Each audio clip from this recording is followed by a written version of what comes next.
రంగారెడ్డి జిల్లా Moinabad Kanakamamidi brown town resort లో సినీ నటి కల్పిక హంగామా సృష్టించింది. రిసార్ట్ రిసెప్షన్ లోకి రాగానే మేనేజర్ కృష్ణపై దురుసుగా ప్రవర్తించింది. మెనూ కార్డు విసిరేయడంతో రూమ్ తాళాలను మొహంపై విసిరేసి బూతులు తిట్టింది కల్పిక. సిగరెట్స్ కావాలంటూ బ్రౌన్ టౌన్ రిసార్ట్ సిబ్బందిపై విరుచుకుపడింది. దాదాపు 40 నిమిషాల పాటు రిసార్ట్ లో న్యూసెన్స్ క్రియేట్ చేసింది. ఇది ఊహించని రిసార్ట్ సిబ్బంది ఆశ్చర్యపోయారు. ఆ తర్వాత దీనిపై సెల్ఫీ వీడియో ద్వారా కల్పిక క్లారిటీ ఇచ్చింది. క్యాబ్ ఫెసిలిటీ లేదు, వైఫై లేదు, సిగరెట్ తీసుకురమ్మంటే తీసుకురాలేదని ఎన్నిసార్లు చెప్పినా సిబ్బంది స్పందించకపోవడంతోనే తాను అలా ప్రవర్తించాల్సి వచ్చిందని చెప్పారు. వివిధ కేసుల్లో పోలీసులు తన వెంట పడుతున్నారని, అందుకే రిసార్ట్కు వచ్చానని పేర్కొన్నారు.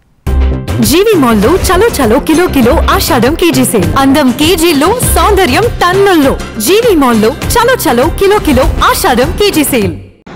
Full name. Full name, address. I said Krishna. Full name. Oh, you don't have balls. No, I can see that. Please take your kid away from here. So this is, what's this stupid place name? I had to shift to another resort because they got to know I was there also. So my parents ఇంటికి వచ్చారు. నేను వేరే resort book చేశాను. మా అన్నయ్య ఇక్కడ సిటీలో book చేద్దాం అనుకుంటే 12,000 20,000 చూపిస్తుంది 1 నైట్కి.